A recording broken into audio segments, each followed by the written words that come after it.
Good afternoon friends.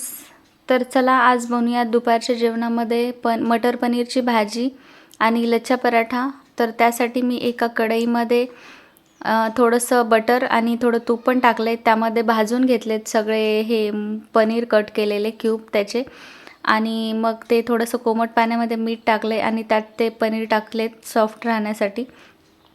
आणि मग त्याच पॅनमध्ये मी थोडंसं तेल टाकलं आहे आणि परत बटर टाकलं आहे, थोडं तूप पण टाकलं आहे. आणि मग जिरे आणि हे टाकलं आहे, लवंग टाकलं आहे. परत कांदा टाकला आहे, टोमॅटो टाकलं आहे, अद्रक लसूणची पेस्ट ठेचा आणि टोमॅटो कांद्याची थोडी प्युरी पण टाकली, पेस्ट केली मिक्सरमध्ये ती. आणि थोडे सुखे मसाले पण टाकले जसं की हळद, मीठ, लाल तिखट, गरम मसाला, A1 मसाला आणि कोथिंबीर टाकली आहे. आणि थोड्या वेळ त्याला झाकून ठेवायचं छान तेल सुटेपर्यंत.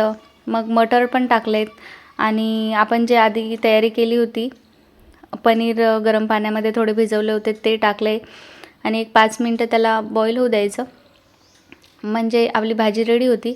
मग मी राईस लावला एक साईडला आणि चपाती म्हणजे आपल्याला लच्छा पराठा बनवायचा आहे तर त्यासाठी पीठ कणिक मळून घेतलं आहे आणि छान असे लेयर्सची चपाती बनवून घेतली.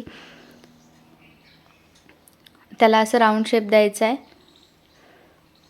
आणि छान हलक्या हाताने हलक्या हाताने लाटून घ्यायचं. आधी तवा ठेवायचा आहे गॅसवर, मीडियम फ्लेम करायची, जास्त हाय फ्लेम नाही करायची. आणि एकदम भाजून घ्यायचं त्याला तूप लावून खालून वरून. तेल जास्त वापर नाही करायचा, थोडं थोडं तूपच लावायचं, म्हणजे छान होतात लच्छा पराठ्याचे लेयर्स छान निघतात. थोडासा मैदा पिठामध्ये ॲड केला कणिक मळताना तरी पण लेयर्स छान येतात, पण मी इथे मैदा नाही वापरला. तुम्हाला हवं तर तुम्ही वापरू शकता. 1 ते 2 चम्मच टाकायचा फक्त. आणि सेकंड पोळी पण मी लाटून घेतली, त्यावर मी तीळ टाकलेत आणि थोडीशी कोथिंबीर पण टाकली. परत एक वेळेस लाटून घ्यायचं त्याला थोडंसं, म्हणजे प्रेस होतात छान. आणि तव्यावर भाजून घ्यायचे, एकदम छान होतात असे. मीडियम गॅसवरच भाजायचे त्याला. बघा तुम्ही बघू शकता किती छान लेयर्स पडलेत त्याचे. असे 5-6 केलेत मी.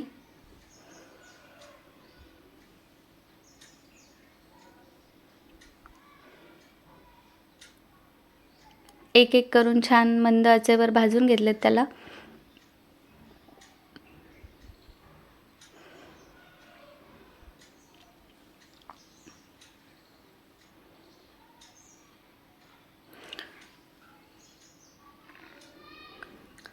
तुम्ही कोणत्याही भाजीसोबत असे पराठे बनवू शकता, एकदम छान लागतात हे.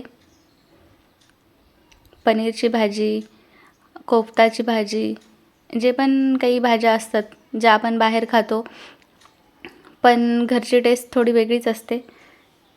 मग सर्विंग प्लेटमध्ये आपण सगळे सर्व करून घेऊ, भाजी, भात वगैरे. मी दही घेतलं आहे, त्यामध्ये दहीमध्ये पण थोडंसं लाल मीठ,